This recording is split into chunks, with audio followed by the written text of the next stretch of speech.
Have you ever felt overwhelmed in a conversation or struggled to connect with others? You're not alone, which might hold you back more than you think. Emotional intelligence, or EI, is a crucial skill that can transform your life and career. But why is it so essential?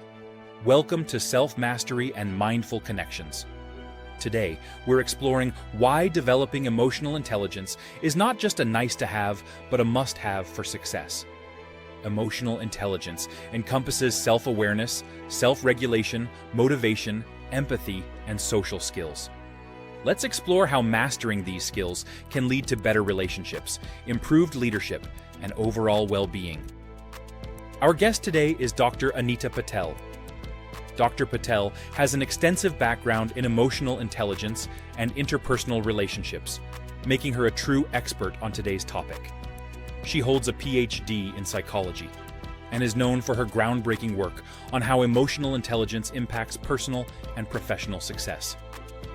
Stay with us as we discuss practical strategies you can start using today to develop your emotional intelligence. Thank you for the kind introduction. Emotional intelligence is key to personal and professional success. It's not just about understanding your own emotions and those of others. In my experience, those who develop this skill build stronger relationships and navigate challenges better. The best part? You can learn and develop emotional intelligence starting today. I'm excited to show you how to cultivate it and explain why it's essential for success. Now that Dr. Patel has highlighted the importance of emotional intelligence, let's look at some real-life examples of how enhancing emotional intelligence can significantly impact. First up is Sarah, a marketing executive. Honestly, it was frustrating at first. I had deadlines and goals to achieve, and I was putting in all the effort to get my team to perform.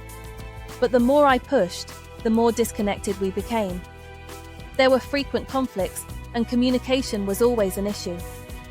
I realized that managing a team wasn't just about tasks or productivity, but about people and their emotions. And that's where emotional intelligence came in, right? Exactly. I focused on developing my emotional intelligence, especially empathy and self-regulation. It wasn't easy at first. I had to listen to my team actively, understand their frustrations, and manage my reactions. But slowly, things started to change. The more I worked on understanding their emotions and adjusting how I responded, the more collaborative and productive we became. The entire team dynamic shifted. We weren't just hitting targets. We were working together, supporting each other, and communicating more effectively.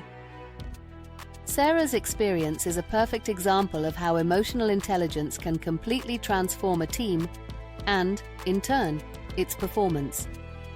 As a manager, it's easy to focus on tasks, but as Sarah discovered, the key to real success lies in emotionally connecting with your team. By developing empathy, she learned to understand her team members' perspectives and challenges. Self-regulation helped her manage her responses, preventing conflicts from escalating. This combination, empathy and self-regulation, helps build trust and openness, which leads to a more collaborative environment. What Sarah did is something every manager can achieve with a commitment to improving their emotional intelligence. It's not just about achieving goals. It's about creating a work environment where people feel heard, valued, and motivated. That's where true productivity and success come from.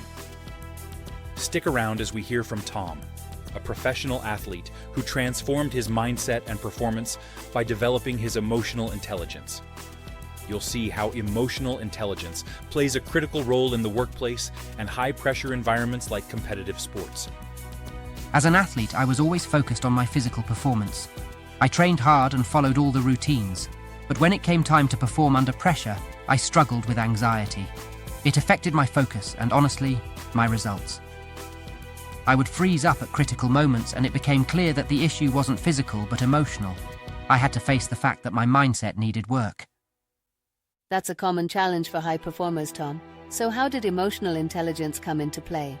Once I started focusing on my emotional intelligence, everything changed. I worked on recognizing and managing the stress and anxiety that would build up before competitions. By learning to stay calm and in control, especially under pressure, I improved my focus and finally reached a career milestone I'd been chasing for years. Tom's story shows that emotional intelligence isn't just about managing relationships, it's a vital skill for managing ourselves, especially in high-stress situations. Whether you're an athlete, a manager, or working in any high-performance environment, emotional intelligence gives you the tools to unlock your full potential and perform at your best. What's important here is that Tom's physical abilities were always there, but an emotional block was holding him back. Emotional intelligence gave him the tools to overcome that block and perform at his best, even under pressure. This applies to everyone, not just athletes. Managing emotions is key to success in any field. To give you deeper insights into why emotional intelligence is so crucial, let's hear more from Dr. Anita Patel. Emotional intelligence is crucial because it directly influences how we handle relationships, work through challenges, and make decisions. It's not just about understanding others, it's about understanding yourself, regulating your emotions, and empathizing with those around you. In Tom's case, as a professional athlete, his ability to recognize and manage his anxiety allowed him to stay focused under pressure and reach new heights in his career. That's the power of emotional intelligence. It gives you the tools to navigate your emotions and enhance your performance in high-stakes situations. Developing these skills can significantly enhance one's personal and professional life, whether in the boardroom, on the field, or in relationships. Dr. Patel's insights underscore the importance of emotional intelligence in achieving success. But how can you start developing these skills? Let's break it down with a few practical steps. Practice self-awareness. Take time to reflect on your emotions. Ask yourself why you feel a certain way and how your emotions influence your thoughts and actions. Journaling or mindfulness exercises can help increase this awareness. Becoming more aware of your emotions is the foundation of emotional intelligence. When you understand your feelings better, you can manage them more effectively. Manage your emotions. Self-regulation. When you're stressed or upset, it's important to control impulsive feelings and behaviors. Pause before reacting. Techniques like deep breathing or counting to 10 can help you stay calm and respond thoughtfully. Self-regulation is key, especially in high-pressure situations.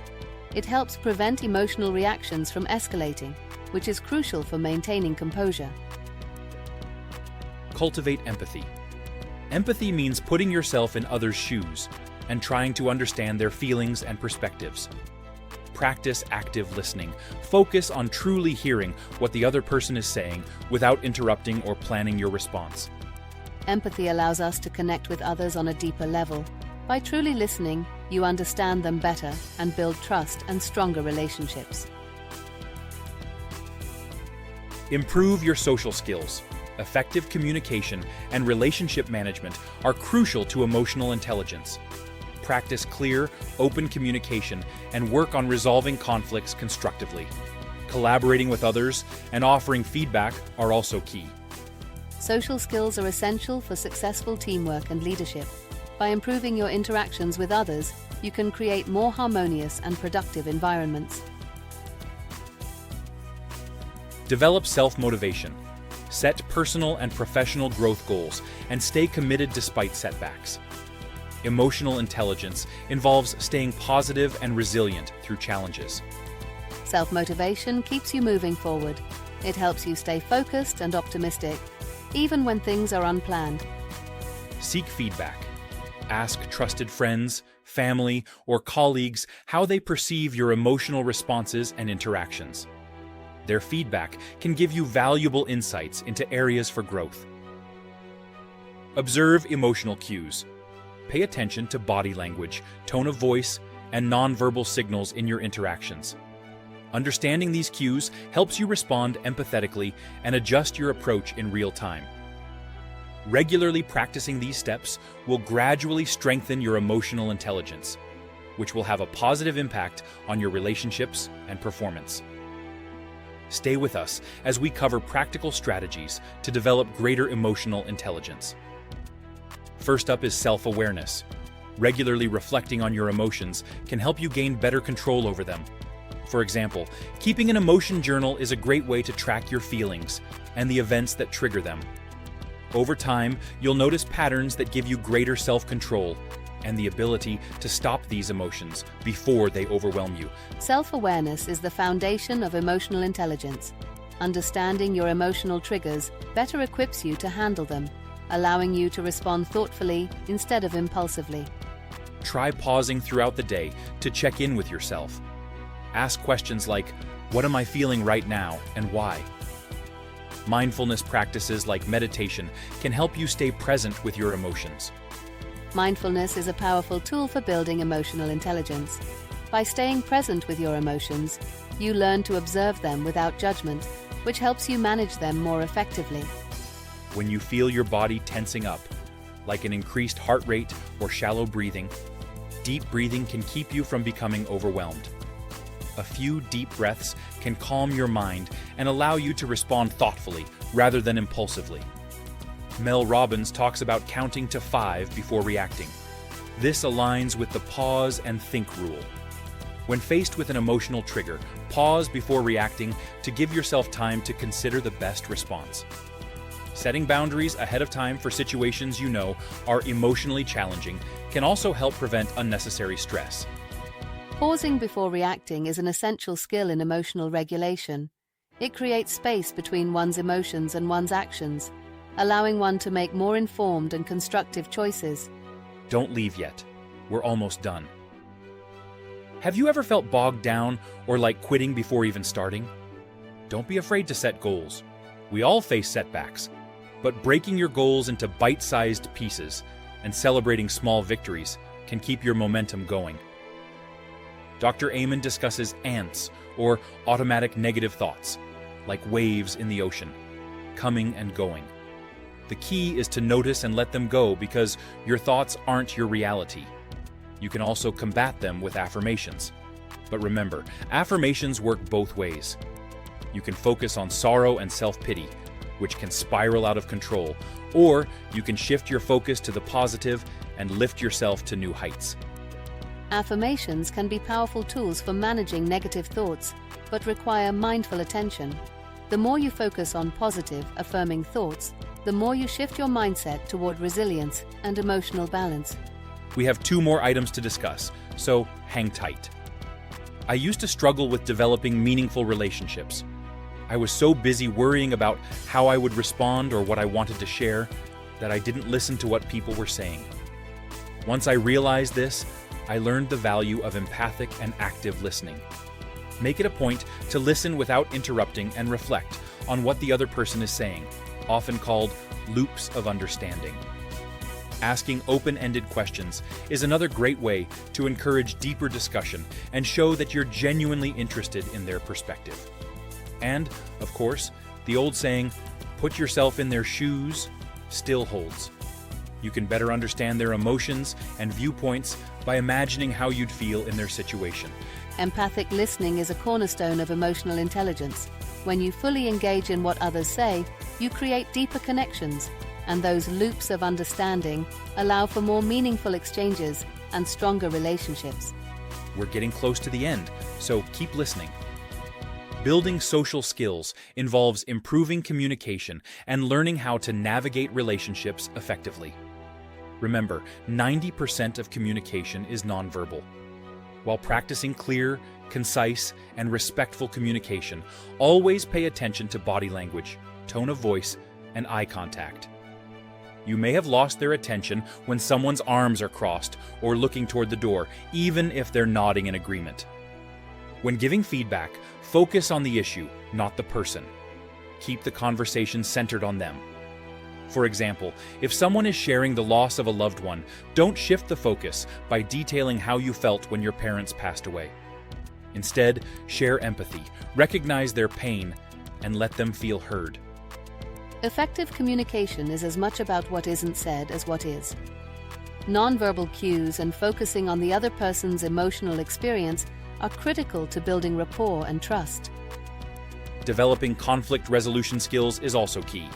We could hold an entire workshop on this topic alone. Before entering a discussion, have a goal in mind. Is your aim to prove someone wrong or to make them feel guilty for past mistakes. Instead, aim for mutual understanding and strive for an outcome that serves the highest good. Conflict resolution isn't about winning, it's about understanding. Approaching a conflict with empathy and a desire for resolution rather than blame leads to stronger, healthier relationships. Empathy leadership can be a game changer if you're in a leadership role.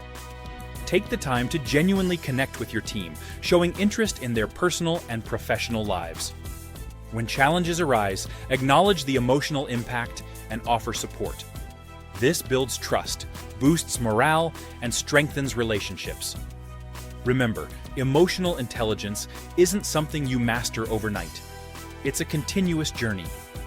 As you apply these strategies, listening actively, managing your emotions, or enhancing empathy, you'll start to notice improvements in how you relate to others, your professional achievements, and your overall sense of well-being.